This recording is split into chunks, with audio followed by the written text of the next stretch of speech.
Hi, this is Amy Ford, and I'm going to be talking about my case study for educational law. What we know about the case was that Ms. Walker was hired about a year ago, and she was hired to teach upper level science courses. She works at a prestigious school, many of which are for children of affluent families. Um, the majority of the kids that go to the school there are all very wealthy children, and so um, as such, many of the families there have a are very well known, and they have a lot of say so within the school. The workload in Miss Walker's class is very heavy, and there have been many complaints within the school system, both from students and their families. And many of the parents have been very concerned because many of their children may have a low grade in that class, and it's the first low grade that they've ever received. And so students and parents alike are concerned that they may not pass that class with very high grades. Over a break, Miss Walker received a message on the internet that she interpreted as being very threatening, and it may or may not have been meant that way, but that's how she received it. Miss Walker asked for guidance from her building principal. And so going forward, what we need to know about that, what we need to know more about this case is how the students feel in Miss Walker's class. How is the instruction? How is the workload?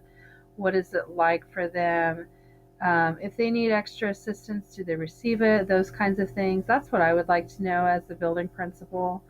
And what is the stress like for them? Do they have rapport with her? Do they feel like they can ask for help? Was this threat, was it a prank, or was it a student that was just kind of just talking about this? Was it really a threat?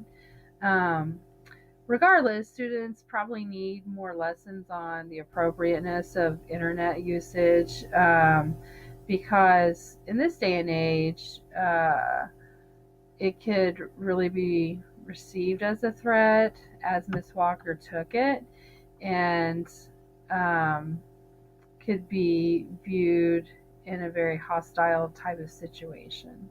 I'd also want to know when this was done, and of course by whom. But was this done?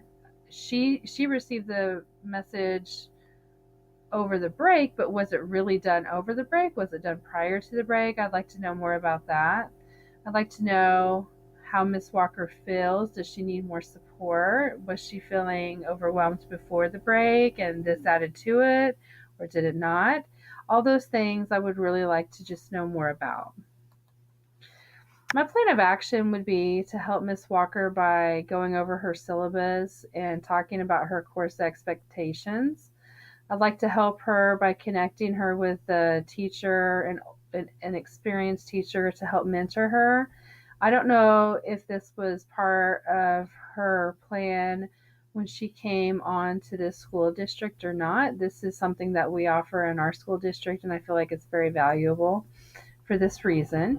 And regardless, I'd like for her to have that for just going forward.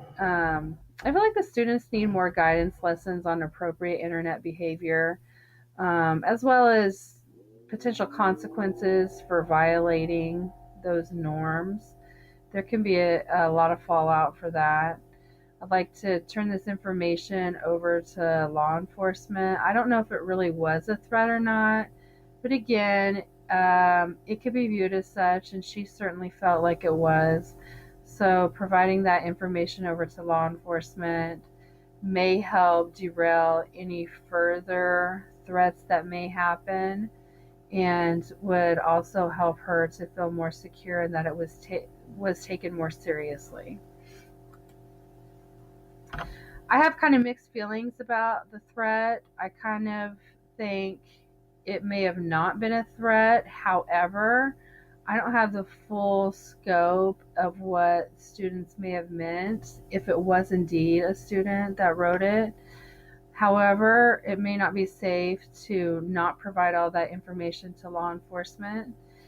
Miss Walker is highly qualified. She has very high expectations. However, if multiple students and their parents are complaining, it could be true that her expectations are too high. It might be possible that maybe she could meet in the middle somehow. Um, Maybe her expectations could still be high, but maybe not have as much workload, or maybe just lower it somewhat so that the stress load of the students isn't as high as it has been, or she could just think about that a little bit so that there's there's more of a happy medium there.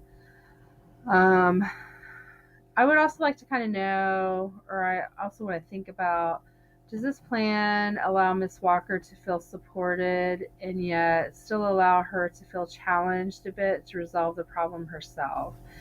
I definitely want to support her in resolving this problem, but I also want her to feel a little bit of the challenge so that she can feel like she can be part of the solution to the problem, so that she feels some duty to try to resolve the problem and try to be involved in righting some of the wrong that's going on with her potential issues with instruction or potential issues with the loss of connection with her own students.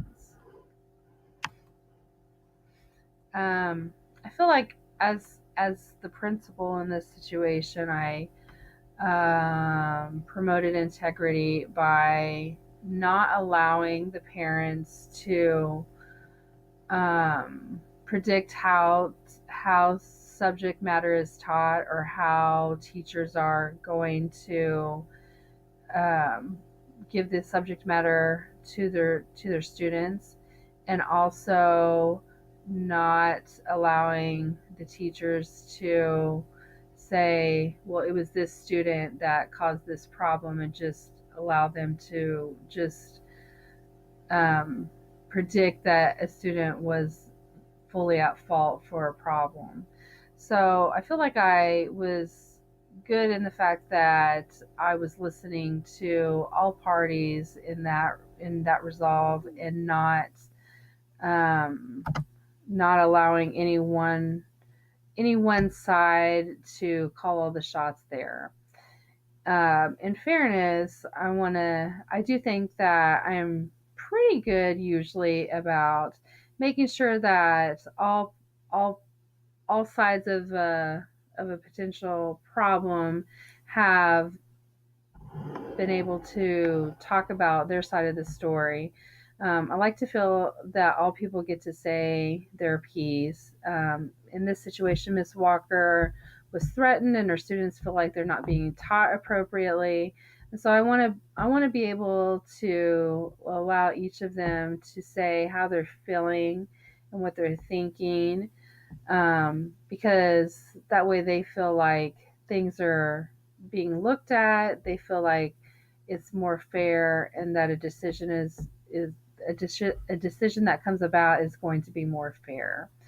Um, and so, ethically speaking, just to treat people ethically, to speak and behave in an ethical manner, giving all people an equal chance to discuss their concerns. I would want to give this threat information over to law enforcement so that it could be investigated more thoroughly.